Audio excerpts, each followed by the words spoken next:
कुब्जा से नेह लड़ाकर उसका अंगराग लेकर और उसे स्वस्थ सुंदर कर भगवान पहुंचे। चाणूरे मुष्टके कूटे शले तो शलके हते। हे सुखदेव मुनि कहते हैं, राजन, चाणूरे मुष्टके कूटे शले तो शलके हते।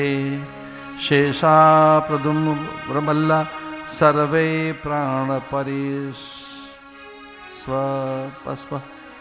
सबके प्राण ऐसे ही निकल गए।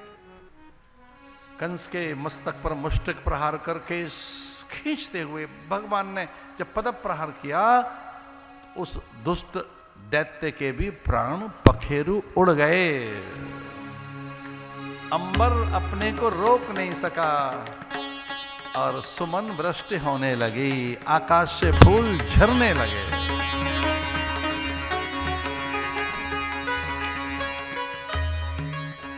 यमुना की ओर दौड़े, किंचित यमुना का स्पर्श कर, चूंकि उन्हें वचन दिया था यमुना को कि कंस का वध कर तेरे पास आऊंगा, ये प्रतिज्ञा है। कंस का वध करते तुझे स्पर्श करूंगा, यमुना को स्पर्श कर। यमुना पकड़ कर बैठ गई, बैठो बैठो थोड़ा आराम कर लो। बोले नहीं नहीं, माता पिता के बंधन खोलने हैं। दौड़े कारागृह के फटक और उनके ताले तोड़ डाले भगवान ने। प्रहरी भयभीत हैं और संपूर्ण अब कंस के अनुचर कृष्णानुचर बन गए, उनकी जय जयकार कर रहे हैं। कोई आरती कर रहा है, कोई वंदन स्तुति पुष्प वृष्टि, कोई पकवान व्यंजन मिष्ठान लिए खड़ा है, तो कोई पुष्पहार लिए खड़ा है। कृष्ण की जय जयकार। लेकिन भगवान ने कारागृह के ताले तोड़ डाले और दौड़े अपने माता पिता को अंक में भरने के लिए, उनके चरण छूने के लिए कि भले ही वो कुछ भी हैं और मैं भले ही परमात्मा हूं। वंदनिया है माँ, मुझे माँ के चरण छूने हैं, पिता के अंक में भरना है, उनके चरण छूने हैं। सुखदेव मुनि कहते हैं, देवकी वसुदेवस्य विज्ञाय जगदीश्वरौ कृत संबंधनौ पुत्रो शश्वजातौ न शंकितौ।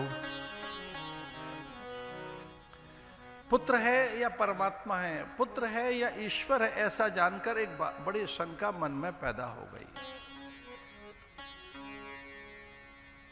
वसुदेव सुतम देवम कंसचाणूरमर्दनम देवकी परमानंदम कृष्णम वंदे जगद्गुरु। ये तो जगद्गुरु है, परमात्मा है।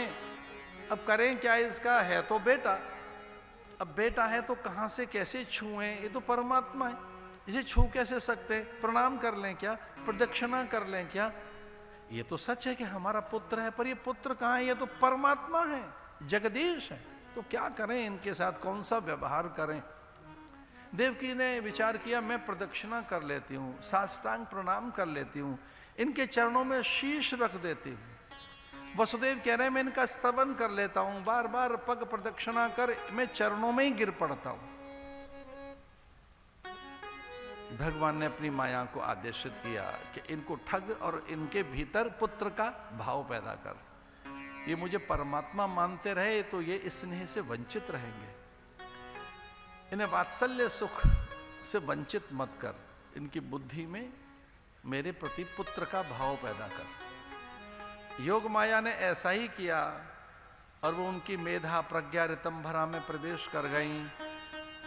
देवकी वसुदेव अब सामान्य प्राणी जैसे दिखने लगे और अंक में भर भर कर चुम्बनों की बौछार करने लगे। कभी हाथ चूमते हैं, कभी माथा, कभी अंक में भरते हैं। बेटा बेटा बेटा कहकर, अरे हमारा बेटा, हमारा 8वां बेटा, ये कृष्ण, ये माधव, ये मुकुंद, ये बनवारी, ये गिरधारी, ये मधुसूदना।